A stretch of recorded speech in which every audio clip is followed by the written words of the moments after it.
Bonjour Monsieur Jean-Claude Detvez. Bonjour. Alors aujourd'hui, beaucoup d'institutions achètent des bons du Trésor à des taux négatifs, donc à perte, qui viennent de quasiment tous les grands pays du monde.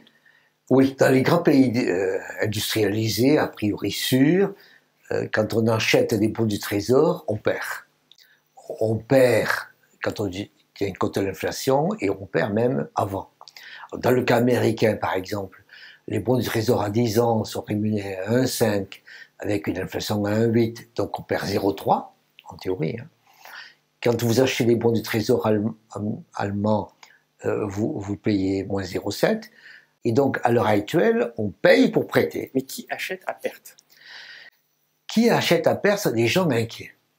Fondamentalement. D'abord, il y a de l'argent. Il y a beaucoup d'argent qui cherche à se placer. Bon. Et ensuite, ils se disent, mais qu'est-ce qu'il va y avoir? Et vous avez donc deux interrogations. J'ai de l'argent. Un, j'ai très peur. Deux, je veux gagner de l'argent. Si je veux gagner de l'argent, je peux aller, par exemple, dans des pays tendus, par exemple la Turquie. Alors là, je serai rémunéré 14%. C'est un peu extrême, là, bien sûr. Mais il doit y avoir quelque chose un peu... 14%, il y a de l'inflation et il y a le risque de change. Il y a des gens... Mais plus proche de nous, est-ce qu'on peut pas prendre du CAC 40, du Standard & Poor's, du Dow Jones, des choses... Oui, à ce moment-là, vous sortez des produits, des bons d'État. Tout à fait. Vous sortez des bons d'État et ça veut dire que, d'une certaine manière, vous n'avez pas trop peur. C'est-à-dire que vous vous dites, tiens, le CAC 40 va se développer parce qu'il va y avoir de la croissance, tiens, le DAX va se développer parce qu'il va y avoir de la croissance, etc. Mais vous dites aussi, tiens, il se trouve que les dividendes sont très élevés. Et regardez à l'heure actuelle ce qui se passe, c'est que les dividendes ont partout augmenté, et en particulier, ils ont beaucoup augmenté pour le CAC 40. Et la France a distribué, enfin, les entreprises françaises du CAC 40 ont distribué près de 60 milliards d'euros de dividendes. Et parfois, elles sont même endettées pour pouvoir le faire. Aux États-Unis. Aux États-Unis, oui. En France, non. Pour le moment, en tout cas pas à ma connaissance. Ce qui fait que la rentabilité des actions du CAC 40 est considérable. L'année dernière, la rentabilité du CAC 40 était de l'ordre de 3,8, si vous tenez compte du dividende. Cette fois-ci, c'est parti pour être 4 ou 5. Donc 4 ou 5. Du coup, il faut vraiment être apeuré pour aller sur du moins 1 alors qu'on a du 4 ou 5 à côté. Simplement, de quoi avez-vous peur?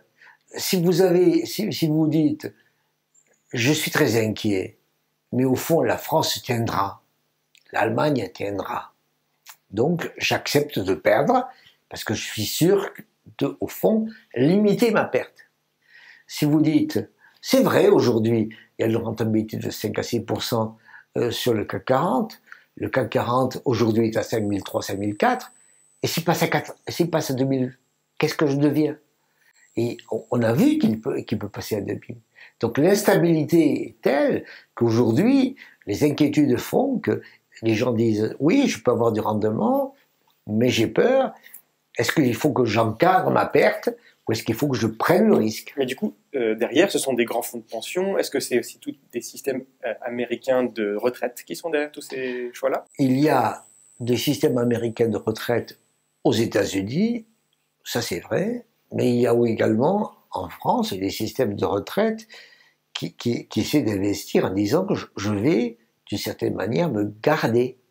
Parce que dans 5 ans, 10 ans, 15 ans, je suis sûr de pouvoir distribuer un peu compte tenu du fait que j'ai déjà beaucoup de bons de trésor.